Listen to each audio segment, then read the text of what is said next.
ब्रेकनंतर 0 आवरमध्ये आपलं पुन्हा एकदा स्वागत. 28 फेब्रुवारीला इराण, इस्रायल आणि अमेरिकेदरम्यान सुरू झालेलं युद्ध आज 19व्या दिवसावरती पोहोचलंय. अमेरिका आणि इस्रायल आणखीन आक्रमकतेनं इराणवरती हल्ले करतंय, तर त्याच ताकदीनं इराणही त्याला जोरदार प्रत्युत्तर देत आहे. विशेष म्हणजे अति आत्मविश्वास असलेल्या अमेरिकाही या युद्धामध्ये जागतिक पातळीवर एकटं पडलेलं दिसतंय. मी हे असं का म्हणतेय याबद्दल आपण जसजसं पुढे चर्चा करू त्यावरून तुम्हाला कळत जाईलच. आजही अमेरिका आणि इस्रायलने इराणवरती हल्ले केल्याचे दावे केलेत. इराणची लष्करी ताकद कमी केल्याचा दावा करत असलेल्या अमेरिकेनं आणखीन आणि सर्वात मोठा दावा केलाय आणि तो दावा असा आहे की अमेरिकेच्या लष्करानं हॉर्मुझच्या समुद्रधुनीजवळ सर्वात मोठी लष्करी कारवाई केली आहे.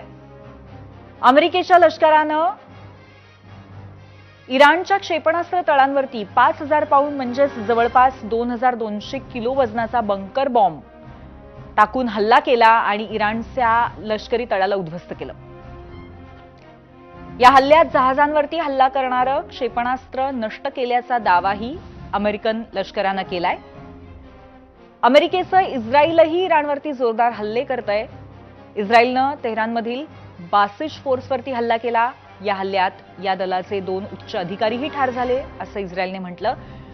तसंच इस्रायलनं केलेल्या हल्ल्यामध्ये इराणचे संरक्षण दल प्रमुख अली लारिजानी यांचा आणि त्यांचा मुलगा अली रजा बियात यांचाही मृत्यू झाल्याचं, ते ठार झाल्याचं कळतंय.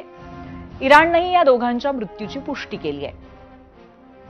उत्तर म्हणून इराणनं इस्रायलवर जोरदार हल्ले केलेत. इराणनं तेल अवीववरती क्लस्टर बॉम्बने हल्ले केलेत. इराणने तेल अवीव जवळच्या रेल्वे स्थानकाला लक्ष्य केल्यामुळे इस्रायलची रेल्वे सेवा ठप्प झाली. युद्धाशी संबंधित या सगळ्या घडामोडींबद्दल आपण सविस्तर चर्चा करणार आहोत, पण तत्पूर्वी आपण या संदर्भातला प्रश्न जो आहे तो पाहूया. जाऊयात पोल सेंटरला. आमचा दुसरा प्रश्न, युद्धात सहभागी नसलेल्या देशांनी जर दबाव टाकला तर युद्ध थांबेल असं तुम्हाला वाटतंय का? हो आणि नाही असे 2 पर्याय आहेत, जरूर सांगा.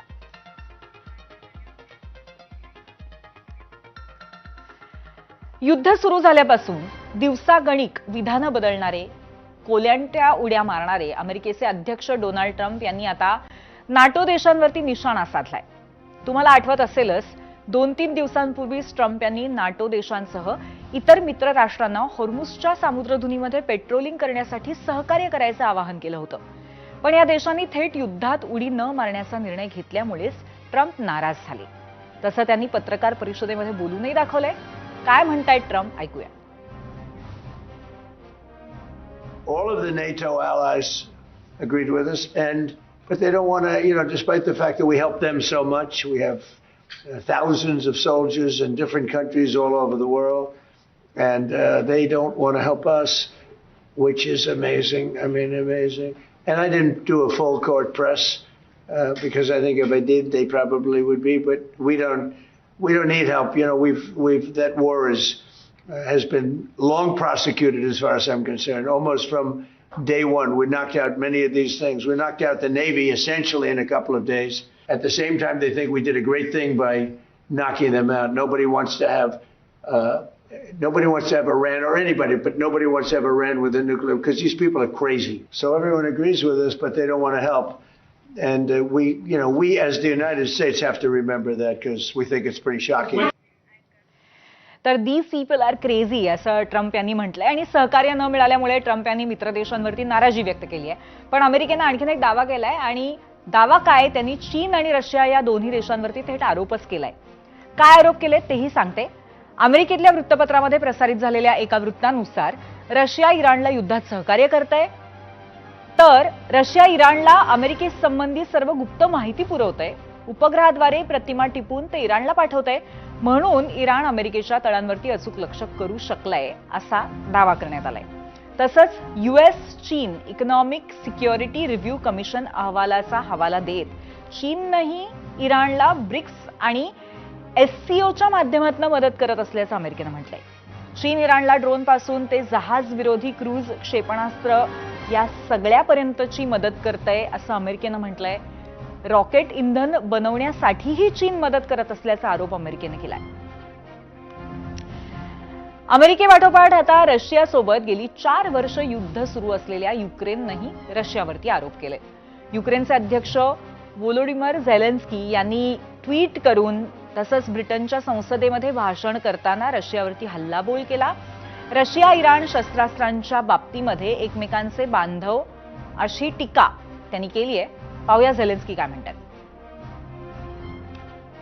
What is happening around Iran today is not a faraway war for us because of the cooperation between Russia and Iran, and we do not believe we have the right to be indifferent even if we are separated from human suffering or shared danger by an ocean. The regimes in Russia and Iran are brothers in hatred, and that is why they are brothers in weapons.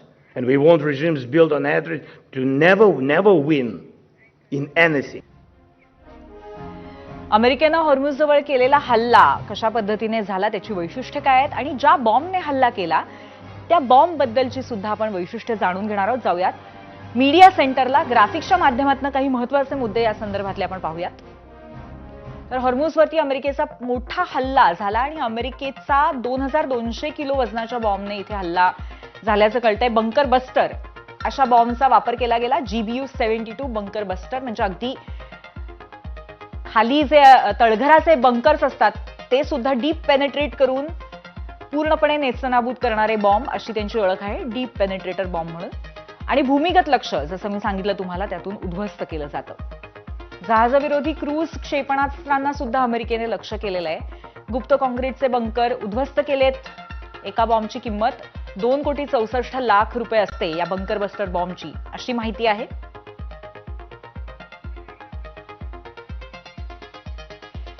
आणि हा bunker blaster नेमका कसा आहे, कशा पद्धतीने उद्ध्वस्त करतो तो आपल्या लक्ष्याला, याचा एक व्हिडिओ आपण आता बघूया.